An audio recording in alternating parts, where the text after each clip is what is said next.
What's going on, yo? Yeah. Welcome back to the sit down. I'm here with a very, very special guest for episode 17. My man, my good friend, my middle school buddy. Here with my man Harrison. What's going on, Harrison? How you doing, bro? What's up, Colin? Dude, I'm doing really well. Not too much is going on right now. I'm here in Greensboro, North Carolina, and I don't know if you can pick up the sirens going on in the background, but we literally just got hit with this cold front, and it's been like cold rain and snow for the first time that I've been down here, and it's a Oof. little bit different. So we're trying to make the best of it, but we're not going outside as much as we'd like to right now. I'll tell you what, that's we definitely don't have to worry about that down here in sunny South Florida. We did That's right. that's something we do I not have to combat, thankfully. did you do anything for the Super Bowl celebration? I see you got the hat on. Oh, come on, man. Come on, man. What'd y'all do? Nah, we What'd you y'all know do? we didn't really do anything, bro. Cause you know how it is with this whole COVID thing, bro. And working in the healthcare field like I do, you Hmm. gotta be safe. You gotta be responsible and not bite yourself in the butt. Cause there's a lot of people Yeah. counting on you to be at a certain place at a certain time. So I wish I could have though. I wish. You know, Hey, we'll just good for next year then, huh? that's it. Well, bro, I'll tell you what, Harry. I think you'll get a kick out of this. Do you remember back when we were in middle school and you needed cleats for varsity baseball? And I gave you my old football Yeah. cleats, and then in Yeah. return you gave me those polo socks. Yeah. Yeah. Bro, Yeah. I'm wearing them right now. Stop. I'm wearing them right now. I'll take a picture That's after we're crazy. done and I'll show you. Yes, bro. I've rocked them Dude, ever since, bro. that's crazy 'cause I'm wearing the cleats right now too, bro. Are you really? Nah, but Yeah. no, Bro, that would have been the weirdest thing I've ever seen, bro. You just pull your feet up and it's just cleats, like 10-year-old cleats. just inside my house. Bro, just clacking around Dude. everywhere. Yeah, bro, when you hit me up, I was just like, I was thinking back on, dude, all the crazy stuff that we got into at school. And dude, for whatever reason, a memory that always comes back to like you specifically is that you had the iPhone 3 when it came out. Yeah. Was it the I think it 3G? was the 3GS. I think that's what it And we was. would play. It was a three. It was a 3G or 3GS, and we were playing this. I just remember that Drake song called "Over," and I just remember we were walking around campus just playing that off your iPhone 3, and it was just like we thought we were the coolest kids in the world.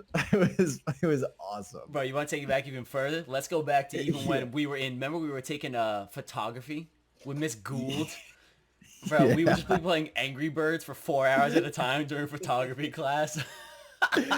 Hey, shoot, dude. Who even?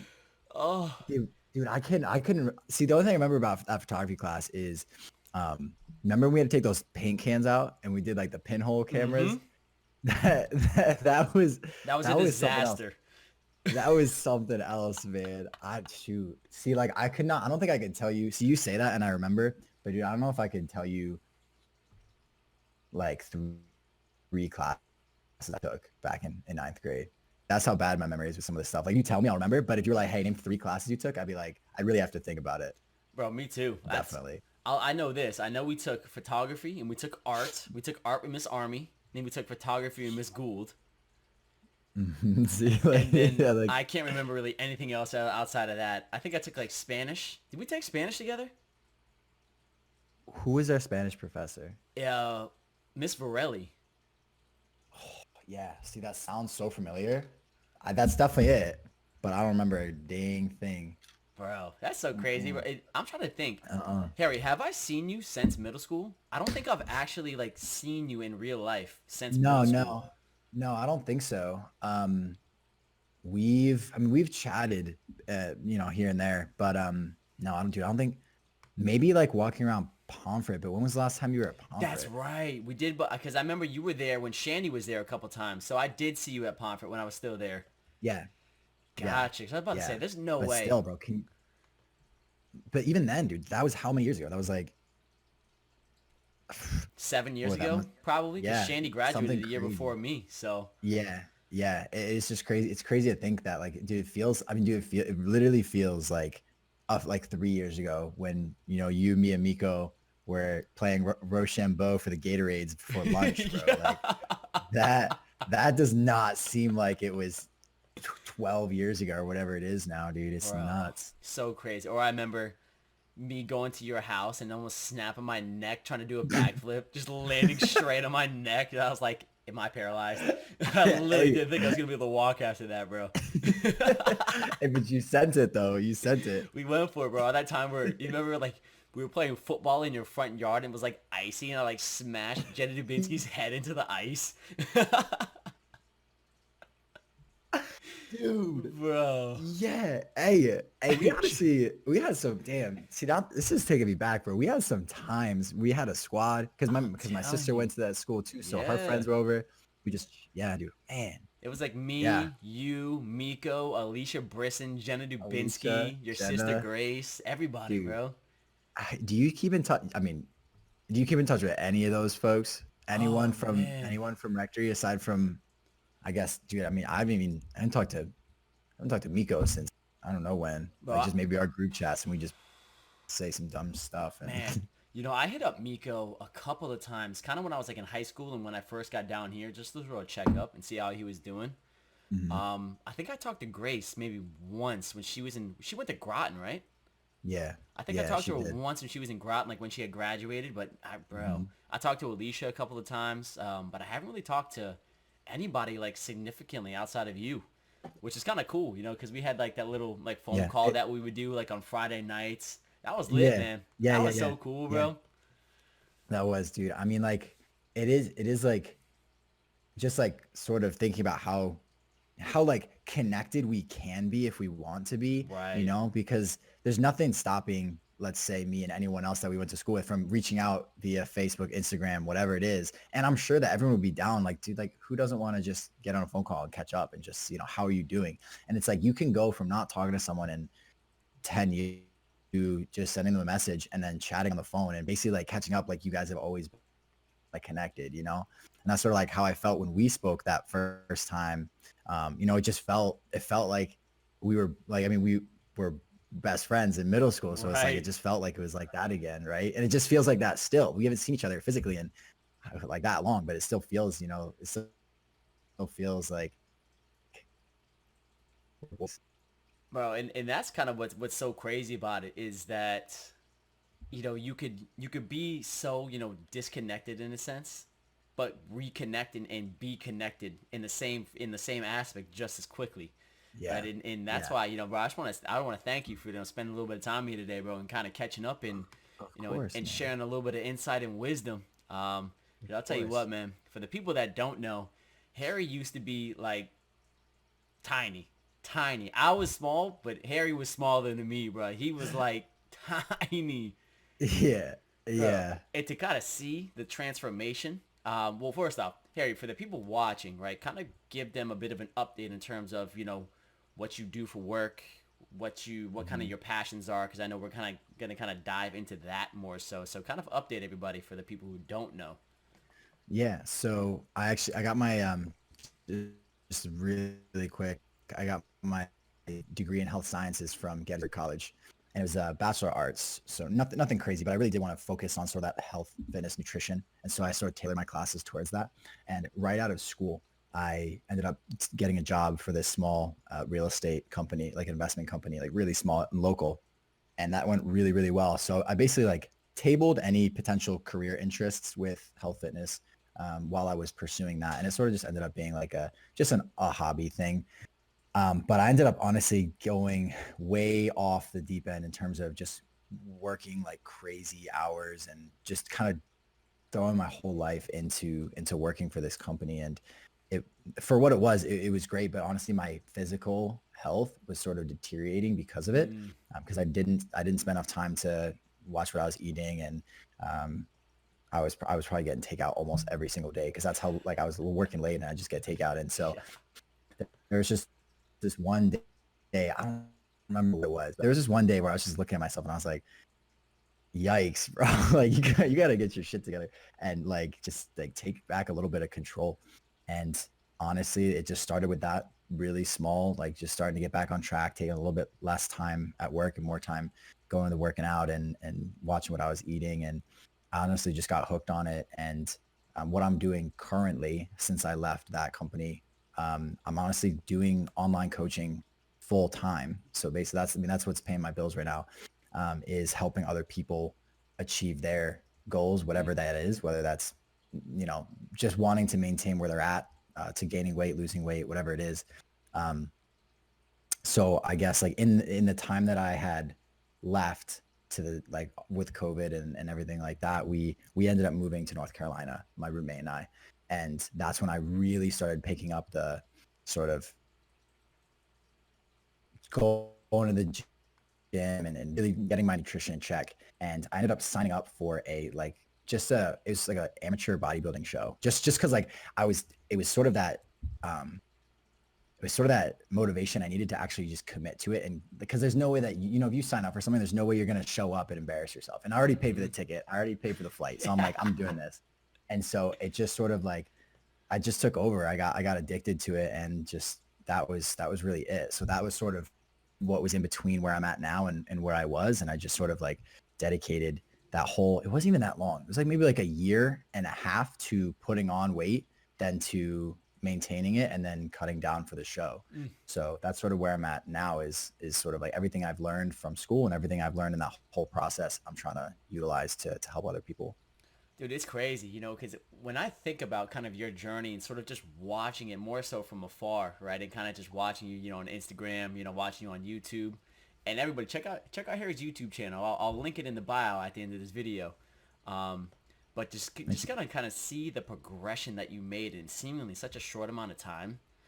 I have to ask you this because knowing you for as long as I have, and watching and keeping up with you, you kept talking about, kind of being bullied through certain stages in life. Did you feel like that had any kind of play in terms of you becoming that kind of fitness addict and sort of that fitness junkie and trying to pursue something? Because what a lot of people don't know when it comes to the gym, Harry, it's a battle between you and you. There's nothing Mhm. else but yourself, right? Yeah. And for you, do you feel like that kind of previous experience had any sort of play in terms of you attacking the gym the kind of the way you did? Yeah, definitely. I mean, I think like yourself as well, like we grew up as athletes, but we're undersized athletes, Oh yeah. and that was I know that you were as a receiver, like you were undersized, but you're the best receiver out there, and that there was like that sort of that drive, so that drive being like I literally did. I was so small, even like when we were in ninth grade together, man. Like, dude, I must have been like five, dude, I don't know, like five, I didn't like six or something like that, and Yeah. just like maybe like 130 pounds soaking wet, and like it was just it was the I, I wasn't necessarily. I think fortunately, I had good friends such as yourself, and I was in the right circles to the point where the sociability helped with not being picked on because of that size. But people that I didn't know, and just like yeah, just people that I didn't know, would just look at me and be like, like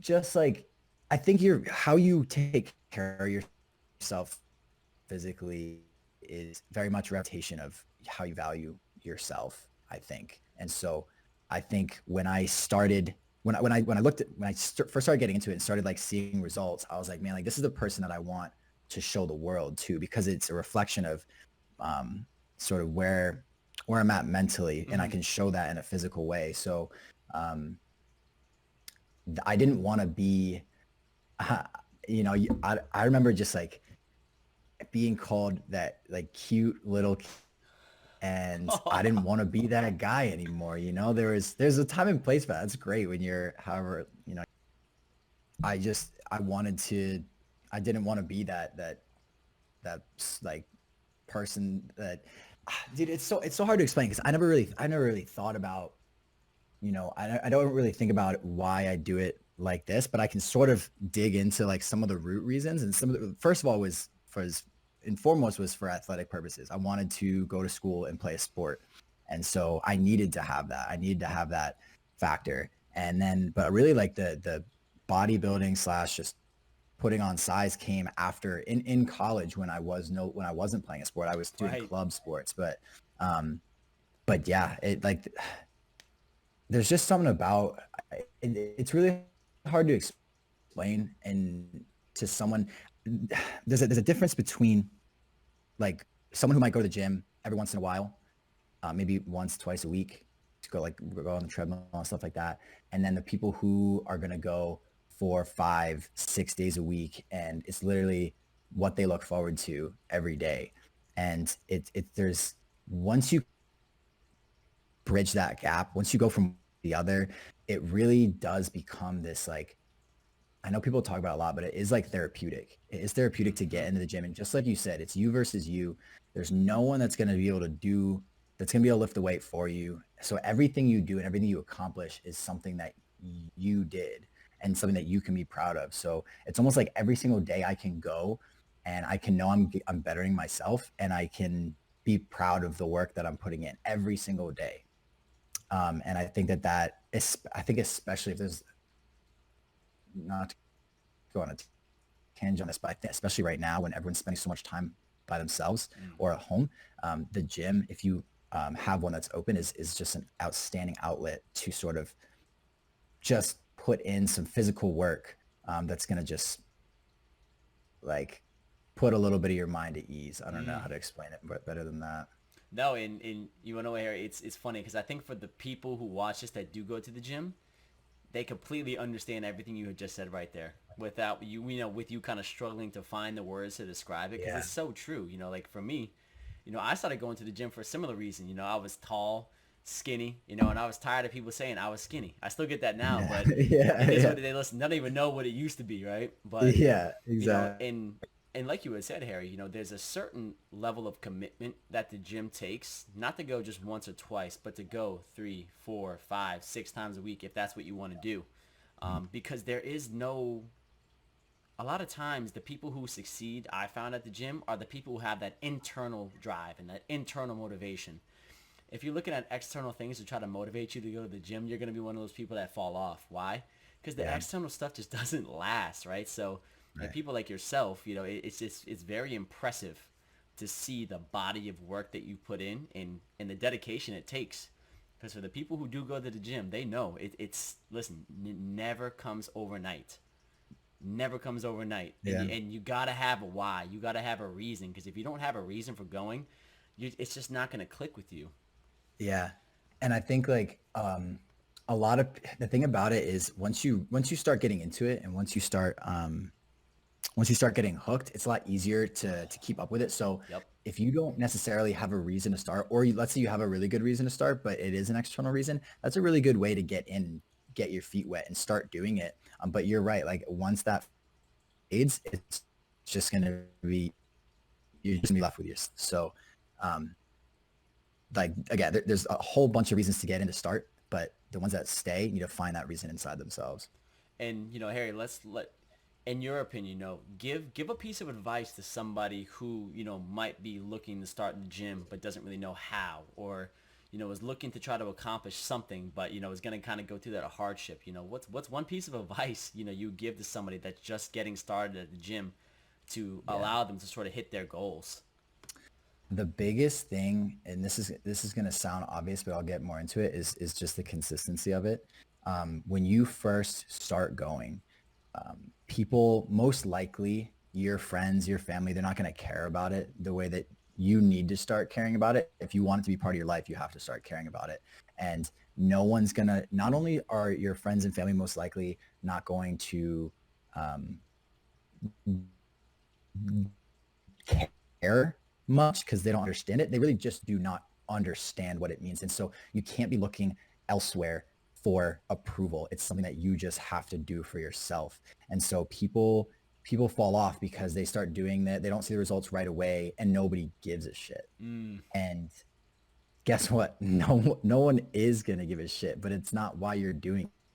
So go, like see no results, but go anyways, and then go the next day and then go the next day, and no one's going to say anything to you. And then 3 years later, when you've built the body you want, then maybe one person will be like, wow, that's very cool. That's very impressive. And you're like, wow, all right, I've been doing this for 3 years. And this is the first time it's shown. So it's not going to be um, you're not going to get a reward right away. You're not going to get a trophy for going for a week straight, for a month straight, for 2 months straight. Like it's something that you have to make part of your life, and that you just have to figure out, like you were saying, you got to figure out how to get that internal motivation, because it's not going to come from anywhere else. I will say a lot of people I know, especially as we get older, a lot of people who don't go work out, they're scared because they don't want to be judged for not being able to lift big weights, or they don't want to be judged with their shirt, all these things. So like I know kids that are small fries that don't want to go because they don't want to. It's like I guess it's like an embarrassing thing, but everybody has to start somewhere. Or people who are really overweight and they want to go, but they don't want to be that 300-pound plus person on the treadmill at the gym. Well, guess what? You gotta start somewhere. Right. So another thing is, along with just going and being in your own zone, is like you cannot worry about what other people are going to think, especially when you get started, because everybody starts there and you have to start somewhere. That's so true. And there's been a couple of times where people, have everybody pretty much knows, what I'm doing. If I'm not at work or here doing something with the show, I'm at the gym. So it's like, every now and again I'll get, hey, how do you go to the gym, 6, 7, 5, whatever days a week. Like I've gone many times, but I can't quite do it. I always just say this: just give it a month. Just give it 1 month. Because I'll tell you what, the first month that I started going, when I first got down here to Florida consistently, it sucked. Every day sucked. It was the Yeah. worst thing ever. Because nobody really likes it. You're retraining your body. You're creating a new habit, and it takes time. They say that it takes 21 days to create a new habit. Yeah. So That, it's like, just give it a month. Just give yourself some time. Just even when you don't want to go, just go there and lift some weight. Every day you go there, you win somehow, some way. Just try to get there for a month straight, and then you'd be surprised. After that point, then it's just yeah. habit, and then you start, like you had said, Harry. You start to get intoxicated. You start to get addicted, to getting to where you want to Yeah. go to, and that's where you get dangerous. And that's a huge point. Is especially when you're like, dude, you're always gonna find an excuse for not wanting to go. You get back from a long day at work. It's Sunday. It's my rest day. It's the game's on today. All these things. You will always, always, always find an excuse until that is a built habit. Everyone. So let's just take anyone, for example, that doesn't go work out. They've already found a way in their own head to fill every hour of every day of the week. And so now you're going to tell them, hey, between driving, working out, getting a shower, I need you to now squeeze in 2.5 more hours into this day that you've already filled. No one's going to be able to do that easily. It's going to feel uncomfortable. It's going to be like, oh, well, usually I'm sleeping at this time, or it's going to be, well, usually right after work, I go to happy, or whatever it is. Like, you've already figured out a way to fill that time, and now you have to find extra space. So just like you said, you do it for a month, you figure out how to work it in schedule for a month. It then becomes part of your schedule. And now it's not like I have to wake up to go to the gym. It's like, oh, I'm waking up and I'm going to the gym. It's not like, it Yes. doesn't become like this thing you have to do. It is just part of your routine, just the same way you go to work, just the same way you eat breakfast, lunch, and dinner. Like, you gotta, like you said, just stick with it until it becomes that habit, until it's part of your routine. That's so true. And Harry, let me ask you this too. For those people, because you hear this a lot too. I want to go to the gym, but I'm scared because I don't know what I'm doing. Mhm. What would you say to people like that who, want to go to the gym, but they're scared for good reason, because they don't know what they're doing? What would you say to people Yeah. like that?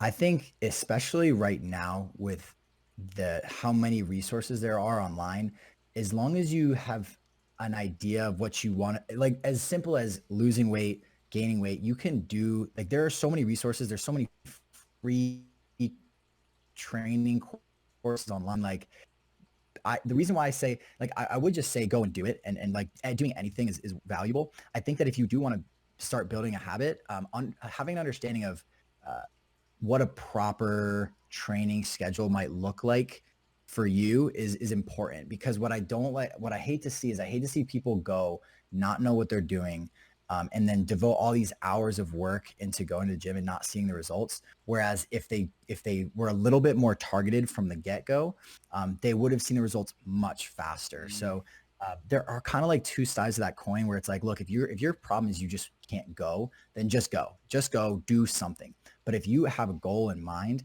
um, do a little bit of research online of like, hey, what kind of split should I do if I want to do X, Y, or Z? If like let's say you're an athlete and you're like, hey, what sort of exercise should I do if I'm a soccer player?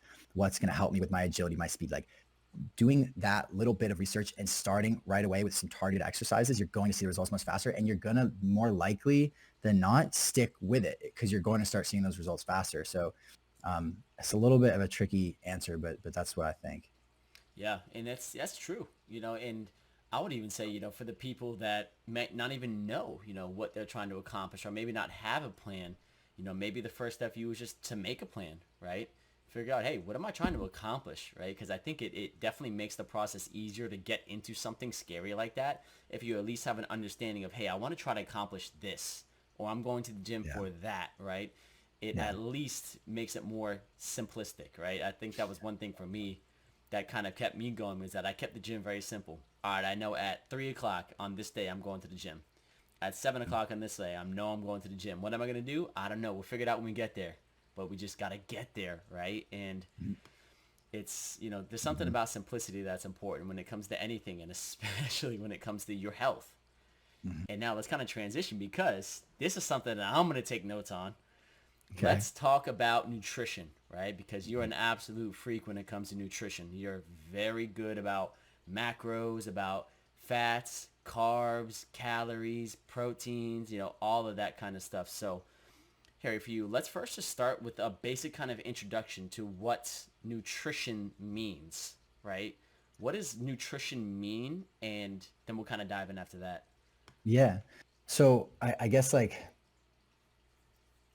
broadly speaking, if like let's say your body is a car, let's you can build yourself a Ferrari by going to the gym and 8 days a week or whatever, but the nutrition is going to be your fuel. 8 days And a if week. you're putting if you're putting crap into your Ferrari, it's not going to run. And so nutrition is just it's for me anyway. I put so much emphasis when I train people, when I work with people on um, being on top of your nutrition the because it's what's going to get you results in supplement with working out and going to the gym. And even if people like honestly, even if people can't go to the gym, they can see results from getting their nutrition in check. And the reason why I love um, for everyone to try to track calories and macronutrients only for a little bit, just to give them an understanding of uh, caloric value in some of the foods they're having, because people don't understand how many calories they're eating.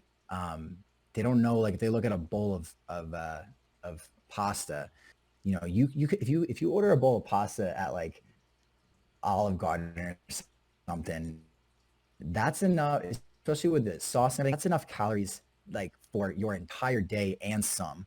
And so if you're if you don't understand that, if you don't understand, like it's totally okay to have that every once in a while, but if you have no understanding of that and you're doing that all the time and you're not happy with where you're at, well, it's not because you're not going to the gym, it's because your nutrition's way out of whack. Mm. And so if everyone was just a little bit more educated on the caloric value of the foods that they eat, I think that everyone would be a lot happier with where they're at. And that's yeah, I mean that's really just it. I think nutrition is so important when it comes to this stuff. And in the same way, like I was saying earlier, I don't like, it doesn't matter if you're going to the gym as often as you are. If your nutrition's not in check, you're not going to see the results nearly as fast as you could, and you're not Right. going to feel good either.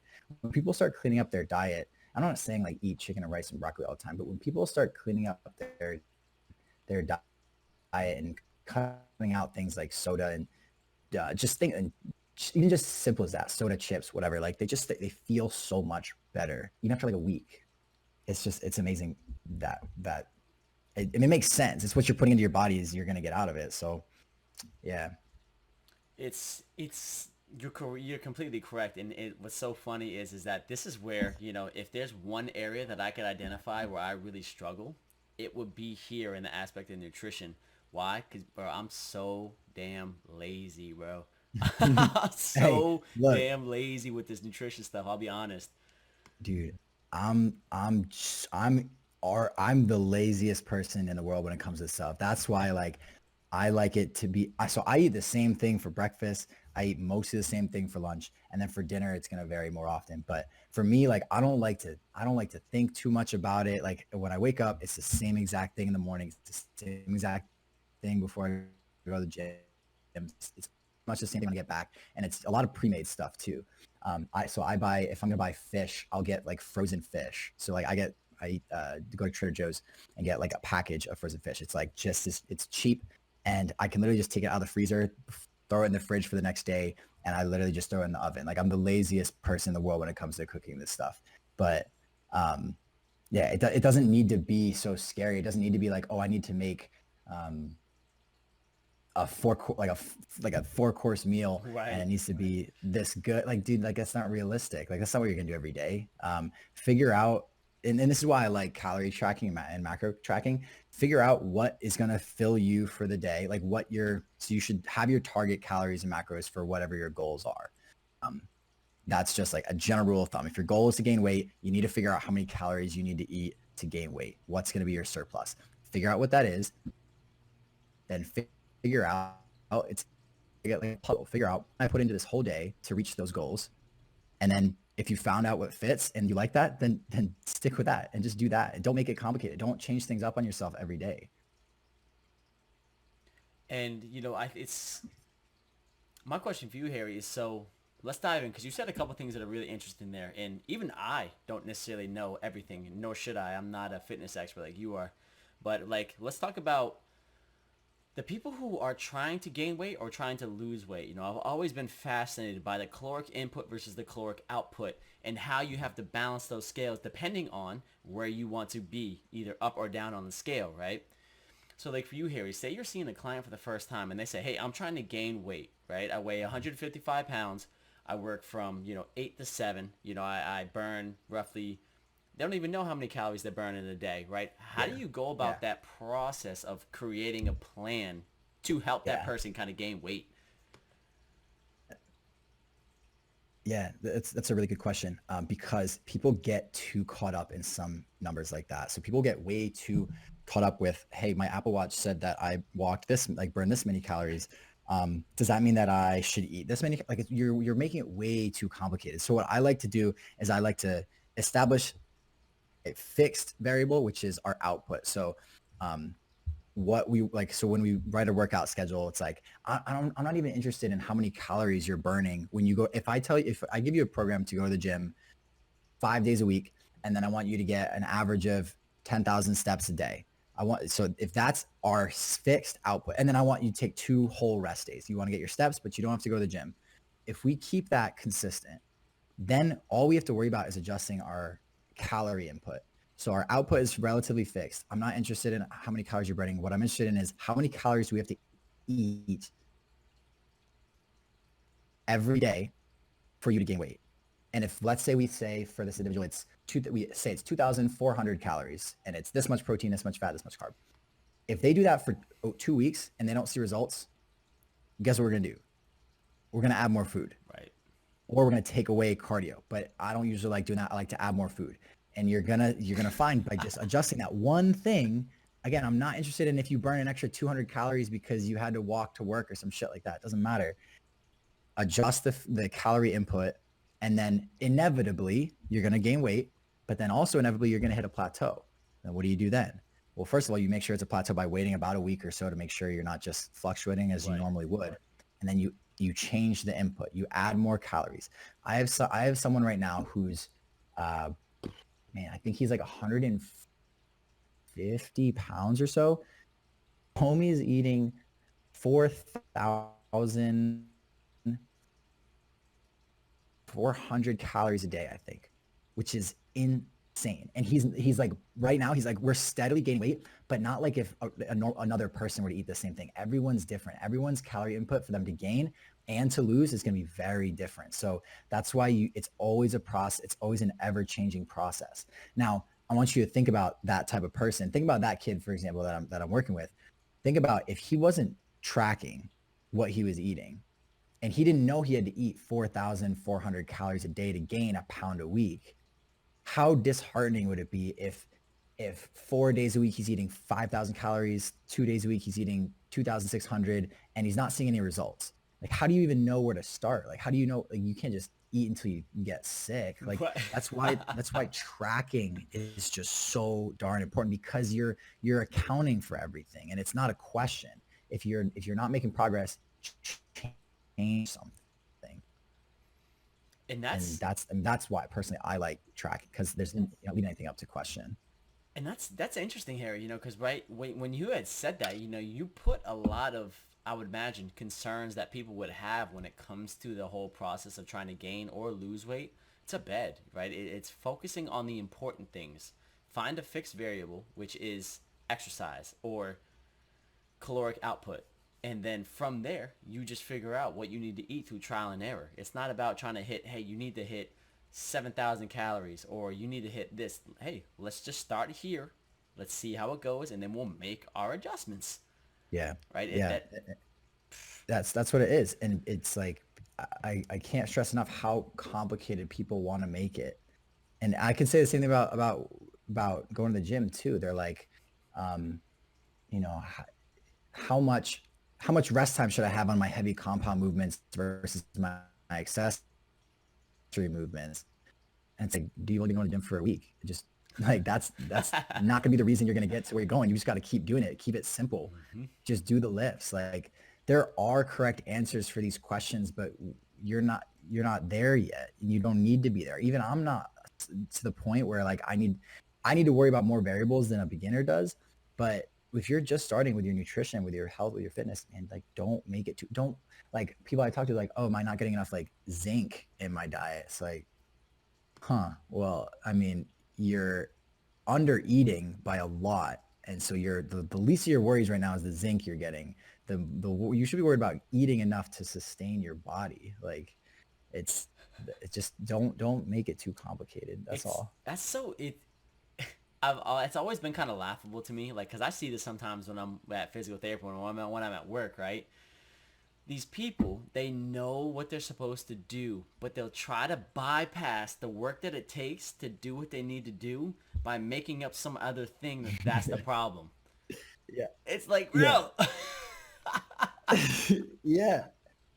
And hey, man, like, if it weren't for that little squirrel brain trying to figure out a shortcut, man, like, we wouldn't be where we're at today. I think I mean that in the best way. We all want to find shortcuts, and that's why we make improvements in things. Right. But some things you can't take the shortcut on. Physical therapy is a perfect example. You got to do the darn work. It's boring, it's slow, it's whatever, but that's how you're going to get better. And if you don't do it, you're going to do it to yourself again, and you're not going to like it. Yep. And Harry, let's dive in because you had talked about macronutrients, right? I'm excited again. I'm going to take notes on this because I have no idea exactly what, macronutrients are. So for me, Yeah.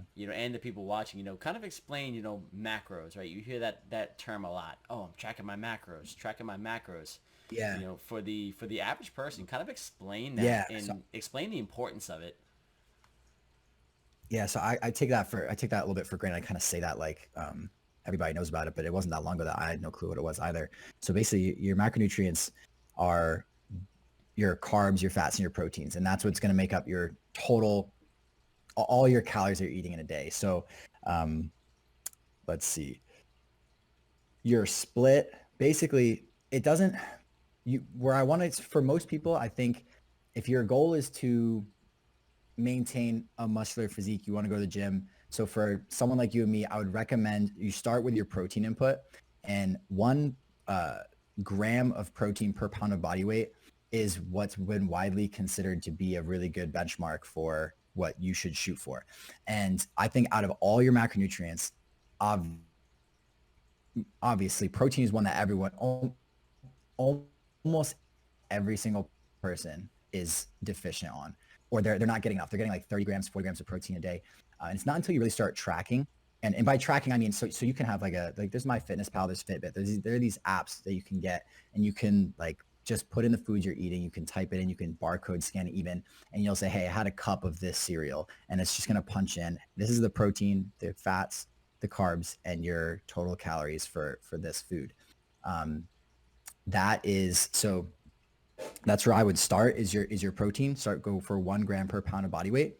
Um, and then your carbs and your fats, I they it depends on the individual. So for when I work with people, I like to figure out where they're at before we even get on the program. I like to say, hey, track what you're eating. I want to see where you're at on a normal day, because some people are way higher in fats and some people are way higher in carbs, versus the others. Some people are high fat, low carb. Some people are high carb, low fat. Some people are just too high in both. But I basically, the reason, the core of like where I want them to be is I want it to be like baby steps. So if they're naturally higher in carbs, then I want to be like, okay, let's take your carbs down a little bit. We're going to bring your fats up a little bit. And then we want to bring your protein up a little bit. And over time, hopefully over the course of weeks, months, whatever it is, we can transition them into what would be like the most ideal macronutrient split for them. And so like, I guess there's not really a perfect answer for everybody, because everyone's gonna be different. Everyone's diet's gonna be a little bit different. But the most important thing is that your 3 macronutrients are gonna make up your total calories. The only other thing that counts for calories is alcohol, which actually doesn't have any nutritional value in terms of carbs, fats, proteins, but it does have calories in it. So the combination of all your 3 macronutrients plus alcohol is your total calorie input. So what I like to do is start from the top down, start with your calories, how many you want to get. So for you, I would say to you, I'd say track for a week, figure out what your average is, your average calorie input, and then also just track like how are you maintaining the weight you're at. So let's say you are, and let's say your average calorie input is 2,400. Then okay, my calories are 2,400, and that's pretty much maintenance. So what do my macronutrients look like? How much protein am I getting compared to my fats and my carbs? And honestly, like it would be individual from there. I would say you're most likely gonna want to bring your protein by like 20 to 30 grams or something. And then obviously if you're going to add protein calories, you're gonna have to take out from your carbs and your fat calories. So, yeah, it's hard to like paint everyone with like, hey, this is what you should hit, because it's different for every person. But that's sort of the gist, is that those 3 macronutrients are what's going to make your total calories. And you want to figure out what you want your total calorie input to be, and then work on your macros from there. Gotcha. So would you say that when it comes to, macronutrients or just nutrition in general, it seems as though from what I'm picking up, Harry, that it's very goal driven, right? Based off of your goals, it's going to require X macronutrients, this kind of calories, right? And this amount of work, right? So does it all really kind of start with goals? Yeah, I think it does. And I think, so let's just take an athlete, for example, might want to consume a lot more carbohydrates than someone else for that, like kind of that quick energy. So that for someone that's an athlete that I work with, I would recommend a different split than somebody else. Definitely. I mean, with all this stuff, you really want to be clear on what you want to get out of it. It's like anything. If you just kind of get into it without sort of an idea of what you want to get out, it's really hard to stick with it. Interesting. And there's one more thing I gotta hear about, because we haven't really been able to catch up kind of since this all happened, and you sort of just like not out of the blue, but you sort of brushed over it real quick, and you thought you were gonna escape it, but we're not getting past this bodybuilding competition. I gotta hear how it went. I gotta hear, what it was like in the process of working up to it. What were your thoughts, when you were there? Kind of just fill us in on that whole thing, because I think there's gonna be some really big takeaways in there. Yeah. Another good question. Thank you. It was, I mean, it's like I said, I signed up for the show to basically be that motivator to go and do this, like just to get into shape and to really commit to it. It wasn't like any other experience in my life. I mean, it's obviously a very unique thing, but the craziest thing is, like, if you're talking about like a football game or a soccer game or whatever, you have a week to prep for it or whatever, and that you're playing a game a week or whatever it is, and That's like for bodybuilding for a show, you're dieting and preparing and thinking about this show for months. So like you're slowly so I don't honestly I don't recommend bodybuilding to anybody unless you really have a passion for it in the sport. It really is you're basically you're starving yourself. That is like it's a very long drawn out process of trying to hold on to as much muscle as you can while you're depriving your body of the calories it needs to stay where it's at. So obviously you have to be very on point with your macronutrients there, because if you need to get to a certain stage weight and you have X amount of time, you really need to make sure I'm losing X number of pounds per week. And the only way to adjust for that is change your variables like we talked about. So slowly you just cut calories, you cut calories, you cut calories until you get to the point where you're like, okay, this is the show day is in a week. So then obviously you have peak week, which is something entirely different. But um, the process of basically just being hungry, like more hungry and more hungry and more hungry and working out more and more, dude, it's like, it's such a mind, like it's just, it's crazy. It's crazy. There were days that I just felt like I mean, like it just felt like you were high. You were just like, you weren't in your body. You were just so hungry and so tired and just so like, I don't know. It's a crazy, crazy experience. Um, I really don't know how else to describe it, but it's uncomfortable. But I guess it's all sort of worth it in the end when you get on that stage. And dude, it was such the experience is unlike any that I've had. It was like you're on stage with these other guys that have been going through this thing, and there's just like this weird sense of camaraderie. Everyone backstage was just so happy with where they were at, and everyone like it's just such a long, drawn out process. Everyone's just happy to be there, and like it's like it's like anytime you got like bros in the gym or just like hyping each other up and be like, dude, you look great, like you did a really good job, like all this stuff. It was just like such a crazy, different experience. Not anything that I had thought it might have been. And let me ask you this, Harry. If you would you do it twice? Would you do it again, or do you think that's kind of a one and done thing for you? Yeah, so when I signed up, I was like, this is gonna be a one and done thing. But dude, like I made so many cool connections and I love the experience so much that I do plan on doing it again. I actually plan on doing it. I think it's gonna be in July, the same Okay. show, and then actually I might do another one too. So I think I might be doing two shows this year. Um, so yeah, I don't recommend it to other people, but I guess I'm doing it again. So Now, what is your competing weight? okay, so I started at about 193, and I was on stage at 157. So it was Oh my 36 goodness. pounds. Yeah. Wow. That is a Yeah. lot of weight. Now, how long did you give yourself? Like, so say, when was the competition for you? It was in December? October. It was in October. October. Yeah. So when did you start cutting weight? When did you start kind of cutting the calories down? So the show is actually supposed to be in June. So I was at my peak weight in January. And then I was planning right then to start cutting down. And we literally, so my coach and I, we started cutting for like a couple weeks. And then it got announced that it got pushed from June to October. So I started and then I stopped and I maintained for like several months. So I was hovering around between 185, 190 for all those months in between. And then the whole process of really getting down into it was about 12 weeks. So it's not crazy. That's a pretty short in comparison. That's a pretty short one. But yeah, most of that weight was taken off in 12 weeks. And how many pounds a week did that roughly kind of equate to? Because like you said, that was what 30 something pounds you cut from your Yeah. original weight to Mhm. competing weight. Yeah. So I mean, it is. I mean, there were some weeks where I would drop like two or three, and then there were some weeks where it wouldn't move. So that's when we adjust. So I think like it averaged out to be maybe like from the true start of the diet, maybe like I mean, it was probably like 2+ pounds a week on average. And that's so crazy too, because like when you hear the big number, oh, I lost 30 something pounds, to get ready for this competition. But then you ask, how much weight did you lose a week? Oh, 2 to 3 pounds. You're like, Yeah. oh, okay, that's a lot more manageable than you would imagine Right. it would be, Right. right? Yeah.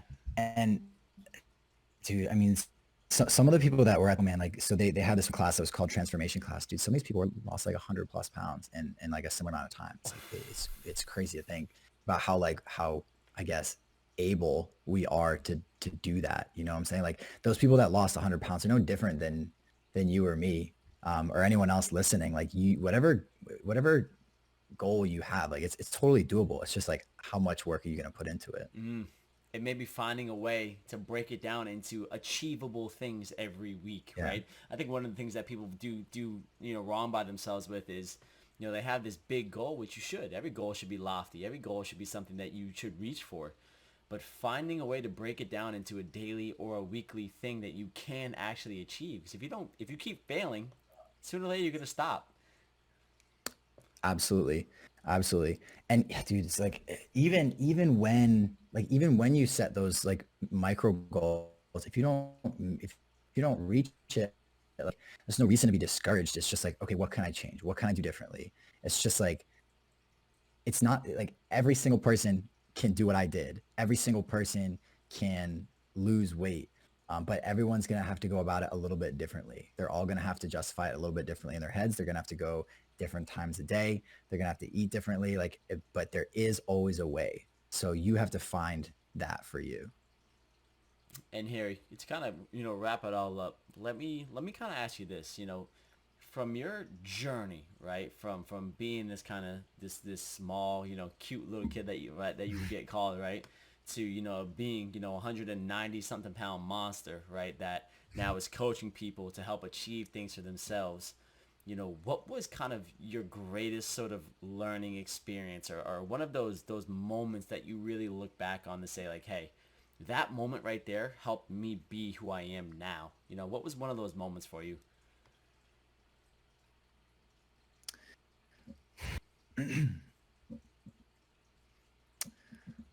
Honestly, I do really think in terms of what I'm doing right now, I wouldn't be doing what I'm doing right now if it hadn't been for that show that I signed up for. Excuse me. It like and it wasn't even until I got there where everything really kind of sunk in.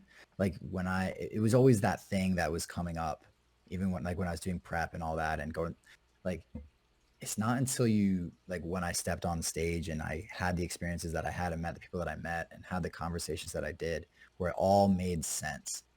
Like you finally found like I found other people that were thinking crazy, like they were thinking the same way I was. And it's like, um, that was really special. And so I guess my message that I can take even away, if like even bodybuilding things have to be,